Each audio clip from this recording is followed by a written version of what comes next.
Hi friend, welcome back to my channel.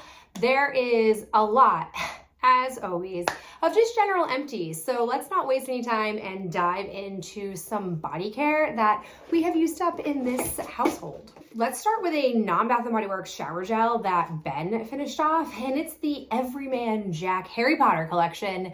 So I'm not gonna lie, this was really a Christmas gift cloaked in a bit of gift for me and some gift for Ben. They were selling, I don't know, it must have been like an Instagram ad or something. They were selling a set in a cute little collector's box, and I was like, ooh, the scents sound really cute. This is really cutely packaged. The box is really fun. Like I could keep the box long term and display it. So I got really into it. This one that he used is called the Wingardium Leviosa, which so fun. The notes are breezy citrus, bergamot, apple, and feather light lavender. It's an airy, nimble scent that almost defies gravity. So fun. I'm gonna be honest though, it smells exactly like Bath & Body Works men's care, so it's not super unique, and there are other ones. I mean, I like all the scents when they came. I was like, oh, these are really nice.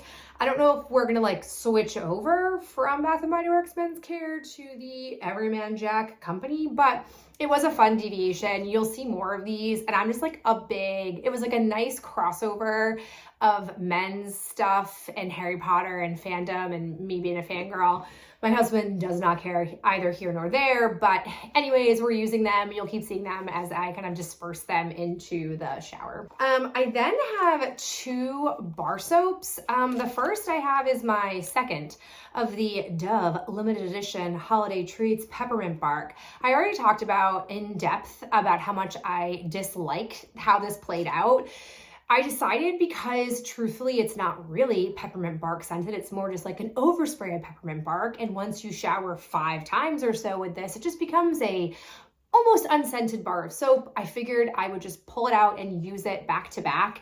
So I decided to give it a try, and I'm not gonna go back for these. They're fine. It really does sadden me though, because I feel like Dove was really onto something and I love the idea of it, but execution, subpar. So not gonna go back, but either way, I like Dove bar soap, so we're using it, I'm using it, I did use it, it's fine. I also have the Hen House Homestead. This is a soap called Perky. This was a random company gift that Ben was sent because he works remotely. This basically was a bar soap that was coffee scented, that was exfoliating, and they meant it. It truly was like a sharp exfoliating soap. I used it for a little bit and then passed it off to Ben because I'm not really into exfoliating bar soap, but he is. So he mostly used it. We had another bar soap from them. They do make decent products, but I don't know if I'm necessarily gonna seek them out. I rarely buy bar soap. The one time I did with Dove, it kind of burned me. So I haven't really had a market to go out and buy them, but it's fine to use. I don't know if I'd go out again, like I mentioned, to get it. Kind of a wishy-washy response, but we're here. Okay, let's talk some body scrubs. I am in uncharted territory, my friend. I have 2 Tree Hut scrubs. I sort of alluded to this in my last trash talk that I didn't really have at that time any seasonally appropriate body scrub scents, and I wasn't sure what I was gonna do, and I decided just to kind of power through and use the ones that I had. So I had Dewy Daisy, which they dropped a florally spring collection last year that really sucked me in, but I didn't end up really loving the scents. So Dewy Daisy was a low priority, so I finally finished her off, and then I had Peach Sorbet. I like this one. I tend to buy one of these every year. I just didn't get to it last year. It basically smells like the gummy peach rings, which yes, I love that. But when I used both of them, it was not seasonally appropriate at the time, but I got through them. Tree Hut, as a reminder, is the top of the top kind of scrub for me. And then after using these, I only had the watermelon one left. So that's currently in my shower, and then I don't have any other scrubs. So I'm in an interesting position where I've never actually truly depleted, zeroed out a body care category like this in the hoarding closet. So stay tuned to see how that saga evolves, because that's going to be an interesting spot for me to be in. But either way, Tree Hut scrubs are good. This dewy one was just fine, and the Peach Sorbet, I'd go back for more. let's do lotion products. I have a number of non-Bath & Body Works lotions. The first is another one, Fortune Cookie Soap, that like declutter box that I bought. This one was called Booby Traps Hand and Body Lotion. This came out with their Home Alone collection. And for me, oh, this is a candy apple, like caramel apple kind of scent. It reminds me of something, I can't remember what it was called, but I used it, I think it was this past fall from Bath & Body Works. I cannot put my finger on what the name of that scent was, but immediately when I smelled it, I was called back to that. I really like this. The issue with this was that it really wasn't seasonally appropriate, but I find that their body lotions are pretty moisturizing. So I essentially used this as a daytime shower lotion pretty much throughout the last 3 or so months, because I find that with thicker creams, when I shower in the morning, I don't have enough wait time between lotioning and getting dressed, and I really don't like that like feeling of my clothes kind of sticking to me because it's the lotion that hasn't fully absorbed. It's a very specific issue, but I find that body lotion, I don't have that problem because it absorbs a little bit quicker. So all intents and purposes, I like the scent, I liked the product. I wish though that I had had it in a actual lotion that I could have used, like a body cream that I could have used at night, which would have made this go by a little bit faster, but always happy to be using up. I don't think I have more than maybe 1 or 2 Fortune Cookie Soap products from that declutter that I purchased, which for $10, I really got my bangs worth out of that. Speaking of that little box, I also had a whipped cream from the collection called Mermaid Lagoon, which I'm pretty sure was a Peter Pan collection. I recall liking this scent previously, but again, I think the issue I had was I do like this scent, but not for the time of year I was using it because of the formulation. So if I could have flip-flopped the Booby Trap scent and this scent in what the line was that it came in, it would have gone a lot better, but I really do like the scent. I'm glad I used it up, but it was a bit more laborious to use than I would have liked because again, I just wasn't really craving this kind of florally sweet scent in the winter. Ooh, unexpected thing that I think we should do a whole PSA for. I thought we were doing a whole video on it, but then I thought maybe I'm the only person who doesn't know about this. It's the Palmer's Cocoa Butter Massage Lotion for stretch marks. Notice that pregnant person on here. This stuff was fabulous. I had used bio oil during both of my pregnancies, and in my second pregnancy with Logan, literally the last week of my pregnancy, stretch marks came about. I don't have, it's like in the scope of what stretch marks can be, they're very minimal and it could have been a lot worse, but I did not love it. I was self-conscious about it, especially because they were really like purpley red. And I don't know if you noticed, I'm very pale. So they were super noticeable. They're like basically right on the like line of my hip, where my hip is. So it's like, again, just like it was like the tiniest under part of my stomach that they stretched a little bit. I came across this and I was like, well, I'm gonna try buying it and see if I can do any of the things it claims, which it says helps improve the appearance of stretch marks. I gotta tell you, I'm gonna be honest, I don't know how much of it is time or how much of it is this product, but my stretch marks significantly faded to the point where unless you are looking for them in that area of my body, which like, why would you? You're not going to see them.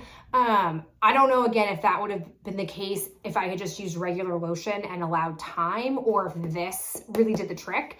I haven't repurchased it because I was waiting to see if the coloring would come back if I wasn't using this, and that hasn't happened, which is why, again, I'm a little bit weary on how much of it was just gonna happen anyways because I'm a lotioner, or how much of it was attested to this. But if I could do it all over again, if I were pregnant again, I would go for this over bio oil. It's cheaper. I enjoy the texture of it a lot better. And again, it did do something. I mean, it didn't hurt me by any means. So I probably would have gone with this first had I known what I know now, and maybe wouldn't have gotten stretch marks at all. But I know some of it is genetics. It just was so interesting to me that in the last literally 5 days of pregnancy, I stretched like just a little bit more. That my body was like, we're done now.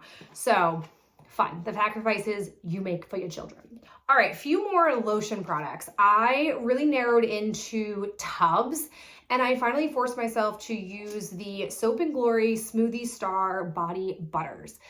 These I acquired because for a period of time, they were running like at Christmas time, little sets that had this, the smoothie scrub, and then I think it was the smoothie shower gel. However, here's the problem. For some reason, only the scrub has that beautiful, delicious pancake scent.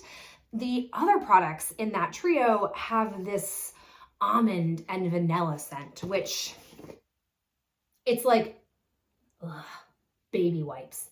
It smells like almond baby wipes. I just didn't like it. I really had to force myself to get through both of these. If they weren't in tubs, I probably wouldn't have persevered because I just am a glutton for tubs. I just love to like scoop little paws in, but they had really lingered in the hoarding closet for quite some time, and I've just kept passing them over. And finally I was like, girl, use them or declutter them, because you can't keep passing them over when you are now down to like the bare bones of your lotion collection. So I used them, but I'm not going back for more, and I won't buy those kits anymore, knowing that it's just the scrub is the only scent that I really like. The last thing though that I have is a pleasure. It was the Brazil nut body butter from Trader Joe's. I actually, I think I had 3 of these in the collection, and I'd been trying to, because I kind of had so much of this scent dispersed between scrub and the body butter and the shower gel, shower wash, whatever they're calling it, body wash, whatever it was. I had so much of all of those that I was trying not to like ever have a crossover between the different body care type, that it's been really hard to not now be in the position that I'm currently in, which is I really only had these left. I had 3 of these. So I used this one up. Texturally, love it. Scent of it, love it. Do I find myself still feeling like I'm gonna love it if I use 3 of them in a row? Probably not. However, I did get myself to pull out the second one. I actually really love these, in particular after I do a body scrub.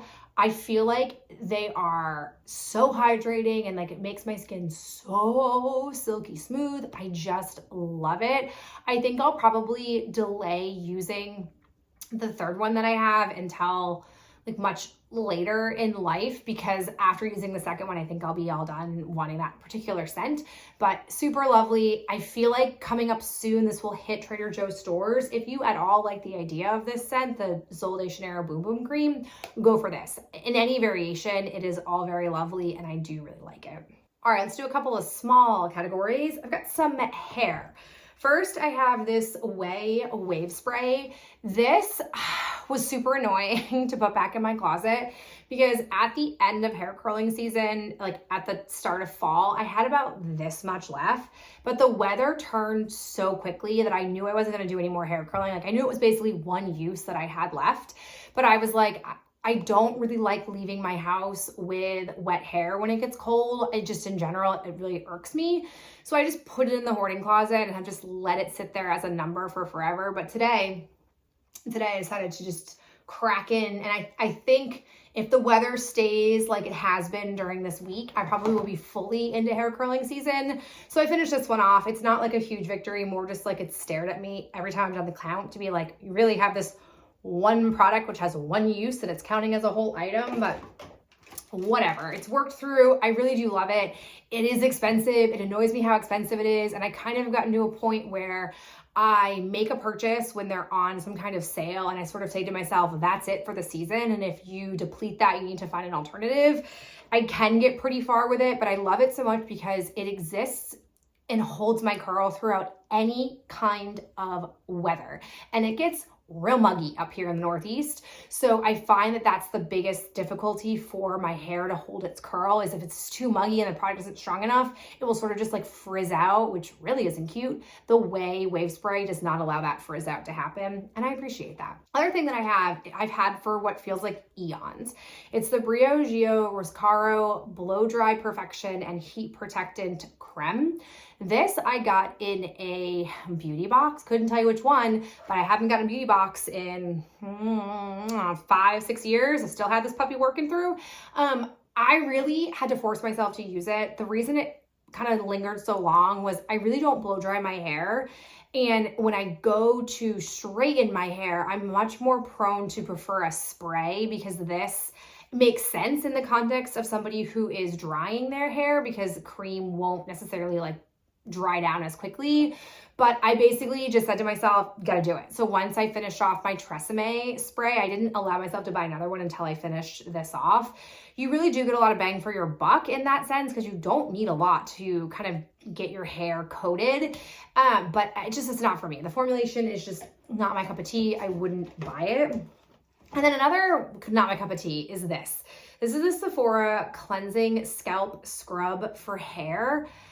I don't know if they still make this, but it's not good. It's apple cider vinegar. I'm pretty sure it has salt in here too. It's just like, I felt like it wasn't effectively formulated to be able to really get down into your scalp.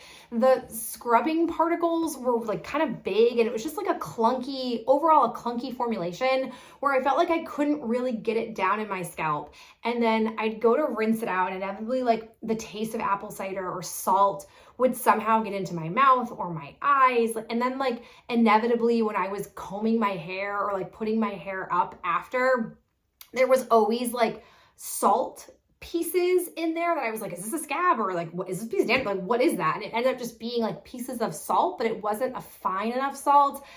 I don't know. This, like I said, I wouldn't be surprised if they don't still make it, because it's not well formulated. I'm not going back for more. Okay, hands, small category. I have the last of my Scent Theory X Crayola collaboration in Carnation Pink.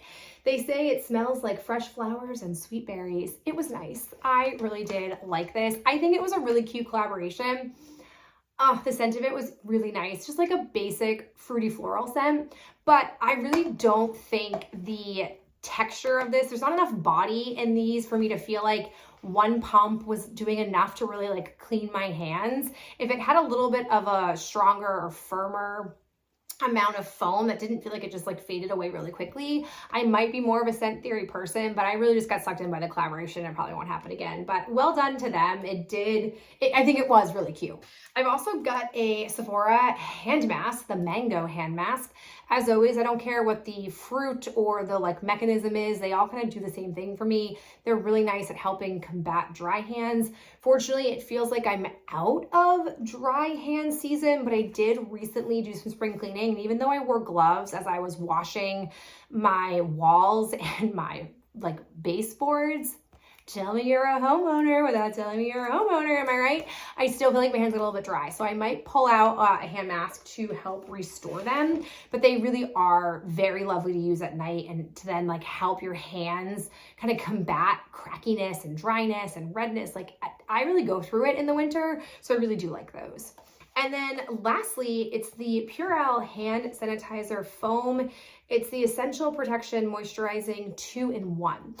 This I purchased because I really wanted something in my classroom that wasn't just like straight gel. I really don't like the Purell gel that you can buy, and for some reason I don't know why there is such a difficult path forward for Bath & Body Works, but they constantly are getting rid of their PocketBac like pump hand sanitizers, and then they'll like bring them back in. And so I had some that I had stocked up on during a semi-annual sale. Once I completed those, I then needed something else, so I tried this. I think it was fine. My only complaint was it was like a lot. Like it didn't need to be as much that would pump out. Like I would try to do like a half a pump, but you kind of couldn't. And it was just like a lot of me rubbing it in because it felt like there was a lot of product coming out of it. So I feel like if it could have been a little bit less, I would have gone through it less quickly, and also it would have felt less overwhelming when you pumped it, but it wasn't drying. It had a decent scent. So if needed, I would go back for more. Fortunately, Bath & Body Works has brought back, at least temporarily, their larger pump PocketBac ones. So I did buy one of those, and hopefully it gets to the end of the school year. I don't know, we'll see. As usual, let's go ahead and go over the nails that I have used up. I'm sort of in like a ho-hum kind of phase with my nails right now, where I feel like I don't love a lot of what I have, but I also can't justify placing a purchase because I have too many nails. So I've just sort of been like trying to get myself to use ones that have been lingering. So I first wanted to use up the ones from the Impress Color Collection, mostly because it annoys me that the boxes are different shapes, so it makes them a little bit harder to store, which I mean is definitely a nitpicky problem, but it's where I'm at. So I wanted to go ahead and use them. So I have these blue ones, which are number 16, Never Too Navy. I had come across these during like Christmas season. I really did like them. Again, I like the idea of these because sometimes I don't want an accent nail. I just like to have like a look of, I actually just painted my nails. I do think people tend to think my nails are real when I wear these types of nails. And then I have two shades of like pink. I have the 3Y Ladies Code and the 005 Petal Pink. I have had multiple boxes of these. They're pretty easy staple ones to have. So again, I'm happy that I've depleted sort of that type of nail box from my storage. I've got a couple from the Wicked collaboration that they did with Impress. I was kind of bummed about it because there were a lot of really beautiful nails, but half of them are almond shape, and I really don't go for the almond or oval or none of it. I just want the straight like oval, squarish type of nail. I did buy some of the ones that are not that usual shape, but the truth is I just don't love the look of my hands with anything but more of this like square nail. But the two that I had that I really liked, that I used up first, this was Rainbow of Blooms. Essentially, they did a poppy flower French manicure. So you see the basic manicure, French manicure there, but then on a few of them, there was like a poppy painted here. And then they had a couple where they had the flowers coming across. Very nice, enjoyed them a lot. I actually think I probably would place another order for these and the other ones. These were like kind of my two favorites. Other ones that I got were Glindified, beautiful, just like really beautiful pink, soft girly pink nails. Again, I probably would buy more of these if I came across them. They were a bit more expensive than their typical nail base price, but it makes sense being a collaboration. So I definitely would hold out for some kind of sale coupon. Speaking of that almond shape, these ones, these are called All For Us. They dropped these last spring. First off, I love that green color, but I really loved the accent nail. So gorgeous. But not only do I not love this shape, I just don't feel like it looks good on my hands. These, I feel like, struggle to hold their shape. They like start to lose their like point or like their ovalness. I don't know, they just like don't hold up very well, maybe because I'm so rough on my nails, but I use them. I need to keep reminding myself, even though I did not follow the rules when I was doing it with the Wicked collection, to not buy this shape. I really wish if someone like could give me my way for Impress, I really wish that they would sell all of their nails as like, how am I trying to say this? What am I trying to say? If I had my way, I would tell Impress, if you want to get the most bang for your buck, you should offer every design of nail in short and medium length. You should offer them in square and oval or almond shape, whatever we're calling this, I don't even know. Like, you should offer that in every variation, because I think that they would be more universally purchased by people. Because again, maybe I'm wrong. I don't know, maybe I'm wrong. I don't feel like you're a oval and square nail wear person. I think you're one or the other. And so that automatically removes you from being able to buy, unless you're me who's a real sucker, buy this type of nail. But if they offered it in both styles, you'd be like, well, I'm gonna want to get that. I'll buy all of them. At least, I mean, again, I would. And I really don't feel like it would be that difficult. I don't think the design would be that drastically hard to replicate on a squarish nail, but I don't know. That's just my thought. Again, no one at Impress cares. My thoughts. But I really feel like that would be a much more like marketable and profitable type of way to go about business. But what do I know? Nothing. Then I have some from, what am I looking at here? Ooh, then I kind of have some like what I'm calling one-off Impress nails. I have their Petite. They tried, maybe it was almost 3 years ago now, they released more variations. Again, they don't universally sell the same pattern, but they sold these Petite. I wanted to buy them. They sold like, it was like petite. They have wider ones now. They have the medium, the long, the short, which is mostly what they produce is mostly short nails.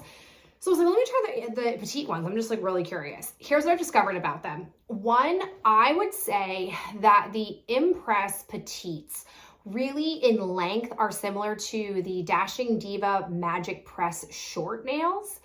And the Impress short nails are more in line with the Dashing Diva Magic Press medium length. Just fun facts for you. I also discovered that I can only really get one set out of the 30 nails, whereas in a typical box of shorts, I can find 20 nails that can fit. So I get 2 wears, which makes them a little bit more of a good bang for their buck. But the pattern of this was just so-so. I really was more here because I was curious about the petite. It's one of those moments where if I really liked a design, I would buy it in petite, but I won't get in the habit because being able to only pull one set to wear, it's less appealing to me personally. Then I have these ones, which I'm so glad they brought these back this year. These ones are called Snooze. I actually was wearing these when I gave birth to Logan. Hold a special place in my heart. Not like this exact box, but this design. I have repurchased this multiple times. I have another box. I'll probably keep buying them as long as they have them. I really love, one, a French manicure that's different colors. I love that variation. I think it's such an easy and fun way to change up your nails, but still look kind of like classy. But I also like the floral pattern on here for the accent nail. All in all, this checks off a lot of boxes for me. I really like these ones. These were great. These are called their Mod French. I really like the Mod French style. From an old school set of nails, when they still had their plastic packaging, this is from a Christmas collection called Carol's Play. I really passed on these glitter nails. They struggled when they were still doing the plastic packaging, not having glitter nails that these were like thick, like noticeably thicker than their regular nails, and not as well curved to sit on your nail beds. Just all in all, very like a clunky formulation. They've gotten a lot better, but I really liked the idea of the tan nails here. That's really what I gravitated towards. So I'm glad that I used up that one. Last one from Impress. This is from their FX collection. They put a lot of energy into. These ones are called Dimension. They're actually the ones that I have on right now. Interestingly, these are the least FX-y of all of the nails that they sell from the collection. It's kind of like my least favorite. From a distance, they are kind of relatively eye-catching, but they are a little bit thicker. Again, that glitter base that they work with, it makes it a little bit harder for them to create a sleek enough type of nail compared to their other formulations. They're fine, not unhappy to have gotten 2 sets out of there, but out of the FX ones, I wouldn't rebuy these. 2 from Dashing Diva, which I gotta say, I feel like their press-on nail collection is kind of on the way out. I don't think they're putting a lot of energy into it. I say that because I tend to pop into their website whenever holidays coming around to see what they got for holiday nails. And they really kind of punted on Easter, and there wasn't really anything, if I can recall, for St. Patrick's Day. And when I'm poking around generally on there, there's just not a lot in their inventory. So I don't know, I'm skeptical on what they got going on over there, but I have 2. One is from an older packaging. These are the Magnetic Field.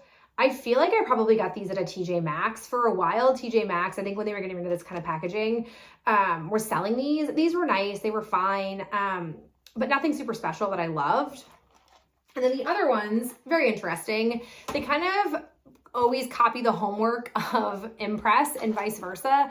They came out with some magnetic nails, which look a lot like the FX collection that Impress has. These ones were called Tiki Hut. I liked them. I liked that they were really just like a neutral, and from depending on the angle, like just like a pretty sheen type of nail. So again, pretty pleased with those. And then interestingly, I have just one of the brush-on nail glues. I definitely have used up more, but only one made it into the bin. So here's where we're at. All right, got some skincare to discuss. So the first is a cleansing balm. I have the CeraVe Makeup Removing Cleanser Balm. This is just me being a glutton for somebody who loves to try cleansing balms. This one I wouldn't go back for again for a few factors. One, the scent. It has like an ointment type of scent. Like it feels like I shouldn't be putting this around my eyes kind of scent that I don't love. I don't know why. I can't remember what's the claims of this.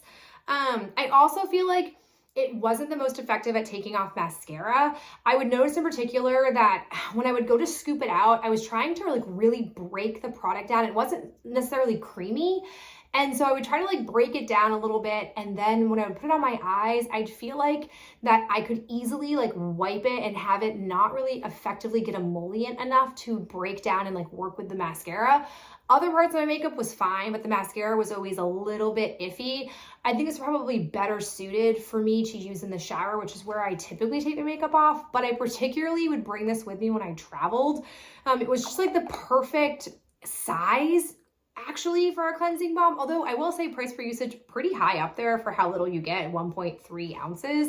Not a lot in the realm of cleansing balms and what you're paying for, but whatever, I tried it, it was fine. Again, I like the size of it, and I'm kind of tempted to keep this size container to maybe like scoop some of the cleansing balms that I might want to take with me, because right now I have two really like bulky ones that wouldn't really cleanly and succinctly fit into my travel toiletry bag. So I might hold on to this size of it, but I'm not going to go back for more of the CeraVe cleansing balm. Then I have this oldie. This is the Garnier Micellar Cleansing Water, all-in-one mattifying, removes makeup, cleanses, and purifies pores. The biggest reason I have this is because as a part of my makeup routine, I do not put mascara on my lower lashes. They're just very long and wispy, spidery, so it kind of looks freaky if I put mascara down there. But inevitably, when I apply mascara to the top lashes, I have a lot of crossover at the tail end of my eyes. So inevitably, I'm getting mascara down here, or because I'm putting my eye makeup on before I do my foundation, I always have like some kind of like eyeshadow fallout and whatever. So I just do like a general cleanup, and I find that micellar cleansing water on a Q-tip is really effective at getting that area just very clean very quickly. So I mostly use it for that. And then there's like the occasional time where I was just too lazy to use any kind of cleansing balm. I didn't want to wash my face, but I wanted to take my makeup off. I would use this, but I've had it for a really long time. I'm not picky about what this is. I tend to just get it whenever I deplete it and I have a coupon. It's fine. I probably wouldn't want to take my makeup off all the time with this. I much prefer a cleansing balm, but for the very specific purpose I bought it for, it does the job just fine. Oh, I have an array of samples that I kept just to remind you of this, as I had to remind myself. I had a bunch of these little samples and I've wanted to use them, but all of them are really moisturizing. So I have the Super Berry Hydrate and Glow Dream Mask from Youth of the People. I had the Elfin Beauty Wildcrafted Actives Plant Genius Melt Moisturizer and the Tatcha the Dewy Skin Cream. These have sat around. I feel like I have something else in here too. These have just like sat around for a beat because I know that they're too moisturizing. And finally, I just use them for neck cream, which I feel like there's a lot of education out there that says like neck cream is really good for you to, especially when you get into your 30s, to be using. But I don't, and I don't think normally to put my face cream on my neck because neck and face are separate to me, but I use these for that purpose. So if you're in a situation where you find that a moisturizer is too much for your face, it's maybe making you break out like it does for me sometimes, use it on your neck. It works just well for that. In that same vein, that is what happened with this. The Lancome Genifique Ultimate. My mom had like a little gift with purchase that she doesn't use any of those products for. I think she uses the Lancome, is it Lancome that has the bifacial, takes off her makeup? I think she got it with that. I'm not quite sure. So I use this as a serum, even though it's like obscenely expensive. Would never probably buy a full size. Not never probably, would never buy a full size, but it immediately broke me out. Way too rich for my skin in so many ways. So I used it for my neck. It worked fine for that. Definitely not going to buy it. As for eye cream, two eye things. I use the April Skin 25% collagen brightening and line smoothing purple eye patches. I don't know how, when, or why I acquired these. You would think as somebody who has dry under eyes like I do, I would be all for and like a big proponent of using these. I just have never found any types of these, not just this one, but this one included. I've never found them to be very effective at helping my under eyes feel more moisturized than if I just put an eye cream on. So I use this, but it just felt like burdensome and didn't feel like it was super effective or purposeful to helping my under eyes. I have, I think, one more that I'll use. I'm more just like still very casually, not as committed as I should be to working through that like single use sheet mask type collection that is really aggressive that I have in my closet. So I like have worked through kind of hand foot masks. I then saw these. I was like, well, this seems like an easy thing to do. I have not gone back to use the second one, and I used this weeks ago. So I'm not converted to using those. Meanwhile, I have the Good Molecules Yerba Mate Wake Up Eye Gel. So inexpensive, yet so effective, and great daytime eye cream for me. I know that it is super extra that I have a separate eye cream for day versus night, but I feel like the nighttime cream that I have is very intense, would not do well for me during the day putting makeup over it, but at night it's fabulous. This is great for hydrating and yet not being too much for makeup application afterwards. So love this stuff. I've already rebought it. I have a serum. Yeah, just one serum. This is the e.l.f. Holy Hydration Hydrating Serum. This is not what I thought it was. I thought this was a little bit more gel than it actually was. This I was walking a line with where I wasn't sure if it was going to break me out because I'm not really super dry right now. Maybe at the start of winter I could rebuy this and use it again, but it says it's first for dry skin, and it also claims oily in combination, which like I really hate when skincare companies basically say that a product is universally going to work for all those skin types, because that's just not true. Like you can't tell me something for a dry person is going to be just as effective as somebody with an oily complexion, because those are polar opposites of the spectrum of what you need for your skin issues. But like whatever, I'll not go down that rabbit path with you. But this was fine. I will say I feel like I went through it pretty fast. I couldn't figure out as I was using it. The packaging is kind of really variant in the line. Some packaging, they have the mechanism that like as the product gets used up, it gets pushed up. So you get to use every single bit. I thought that's how this was working, but it's not. It's just like a true pump situation. So I don't feel like I got every last drop, but it's fine. It's not super expensive and I'm not in love with it. So I'm glad I used it, but it's definitely not like a new holy grail, gonna have to have it all times of year. The same can be said for these. These I got both in, I think the only two recent boxes I got from Trend Mood. Every once in a while a Trend Mood box pulls me in, and each of the times these did. It wasn't for these products, but I used them. So I have the Starface Moisture on Mars Hydrating Face Cream. This was fine. It claims that it's gentle and won't break you out, that calms stressed skin.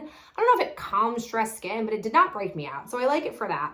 And then on the other end of the spectrum, I have the Undefined R&R Gel Creme Moisturizer. I was interested in this because I'm always interested in gel moisturizers. They kind of always catch my attention. This is definitely erring on the side of too rich for my skin.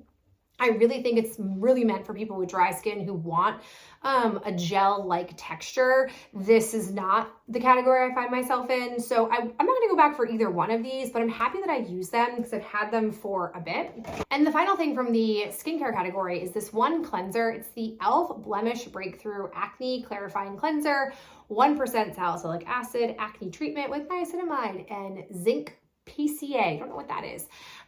This as a like package is not great design. If this was what the full size packaging was like, I would definitely pass on it for that reason alone, but it was fine. Nothing that I felt was really great. I appreciate the price point of this, but I don't think I'd go in for a full size, even with that factor.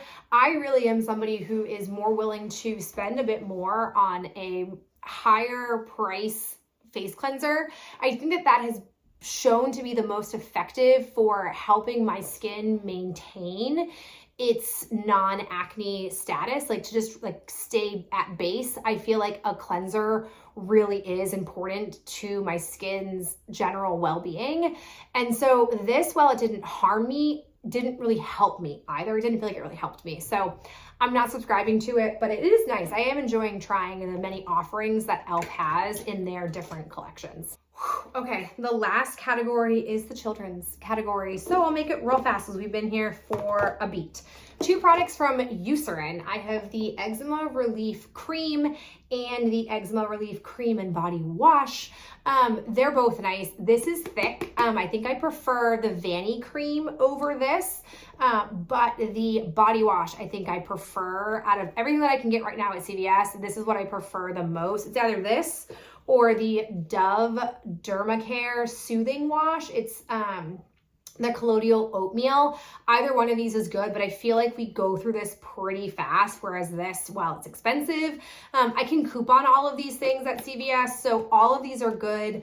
We're hitting a point with Lydia where this time last year, as we moved from winter to spring, we had a really intense eczema flare-up that she had never had before, caused us to have to go see a dermatologist, the whole 9 yards. Like, her skin really struggled. I'm hoping that by really digging into the Vanny Cream line that we have been able to better like combat and help her like seasonally not struggle as much, because it was really intense. Like, head scabs caused her hair to fall out. Her skin was just like really uncomfortably like cracking.